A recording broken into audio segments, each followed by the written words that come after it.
Hello বন্ধুরা, আজকে তোমাদের সামনে হাজির হয়েছি এমন একটি বিষয় নিয়ে যেটার উত্তর হয়তো তোমরা অনেকেই খুঁজেছো। চলো তাহলে মূল বিষয়ে আলোচনা করা যাক।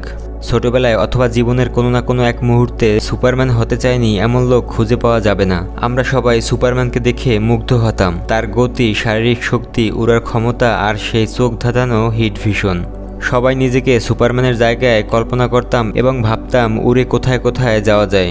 আজকে আমরা বিশ্লেষণ করব বাস্তব জীবনে সুপারম্যান হওয়া সম্ভব কিনা, নাকি সুপারম্যান সারা জীবন মুভির চরিত্র হিসেবেই থেকে যাবে। আজকের ভিডিওতে সুপারম্যানের প্রতিটি ক্ষমতা এবং তার বৈজ্ঞানিক সম্ভাবনা বিশ্লেষণ করব, তাই ভিডিওটি শেষ পর্যন্ত দেখো। সুপারম্যানের অতিমানবীয় শক্তিগুলো হলো তার ওড়ার ক্ষমতা, laser vision, x-ray vision, super speed, অতিমানবীয় শারীরিক শক্তি এবং যে কোনো ধরনের আঘাত প্রতিরোধী ক্ষমতা। চলো তাহলে ধাপে ধাপে ব্যাখ্যা করি। অতিমানবীয় শক্তি বা সুপার স্ট্রেংথ। কমিক্সে সুপারম্যান কয়েক হাজার টন ওজন তুলতে পারে, এমনকি গ্রহও তুলে ফেলতে পারে। বৈজ্ঞানিক বিশ্লেষণ। মানুষের শক্তি পেশির আকার, ফাইবার ঘনত্ব এবং হাড়ের সহনশীলতার উপর নির্ভর করে। বাস্তবে অতিমানবীয় শক্তি পেতে হলে হাড় ও পেশিকে টাইটেনিয়ামের থেকেও বেশি শক্তিশালী হতে হবে। প্রাণী জগতে এর একটি উদাহরণ হলো গুবরে পোকা। এই পোকা তার শরীরের আকারের তুলনায় বহুগুণ বেশি ওজন তুলতে পারে। ভবিষ্যতে জেনেটিক ইঞ্জিনিয়ারিং বা এক্সোস্কেলেটন স্যুট দিয়ে আংশিক সুপারম্যানের ক্ষমতা অর্জন করা সম্ভব, কিন্তু সুপারম্যানের লেভেলের শক্তি কখনোই সম্ভব নয়। উড়ার ক্ষমতা। মুভিতে সুপারম্যান মধ্যাকর্ষণকে অগ্রাহ্য করে অবাধে উড়ে বেড়াতে পারে। বাস্তব জীবনে মধ্যাকর্ষণ শক্তি ভাঙতে হলে লিফট ফোর্স বা বিপরীত বল তৈরি করতে হবে। পাখি বা বিমান বাতাসকে ঠেলে লিফট তৈরি করে, কিন্তু সুপারম্যানের কোনো পাখা বা ডানা নেই। এটার ব্যাখ্যা হলো সে নিজের শরীরের চারপাশে অ্যান্টিগ্র্যাভিটি ফিল্ড তৈরি করে অথবা পৃথিবীর চৌম্বক ক্ষেত্র ব্যবহার করে। বর্তমান প্রযুক্তিতে মানুষের পক্ষে এটা অসম্ভব, তবে ভবিষ্যতে অ্যান্টিগ্র্যাভিটি টেকনোলজি এলে উড়তে পারার সম্ভাবনা আছে। Heat vision. সুপারম্যান সূর্যের এনার্জি শোষণ করে এবং চোখ দিয়ে উচ্চ তাপের ফোটন বিম রিলিজ করতে পারে, যার তাপমাত্রা থাকে সূর্যের পৃষ্ঠের তাপমাত্রার সমান, অর্থাৎ 10,000 ডিগ্রি সেলসিয়াসের উপরে। বাস্তব জীবনে জৈবিকভাবে এই ক্ষমতা লাভ করা অসম্ভব, কিন্তু ভবিষ্যতে সাইবারনেটিক লেজার ইমপ্ল্যান্ট হলে আংশিকভাবে সম্ভব। X-ray vision.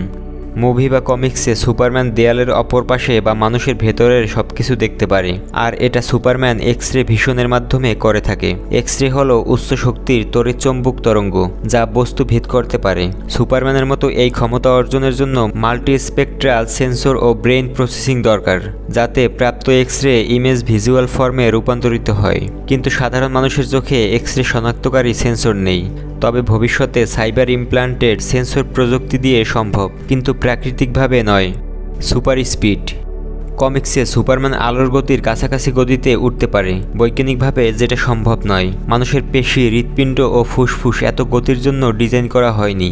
আলোর গতির কাছে গেলে আপেক্ষিকতাবাদ অর্থাৎ রিলেটিভিটি অনুযায়ী টাইম ডাইলেশন হবে, শরীরের ওপর মারাত্মক চাপ পড়বে।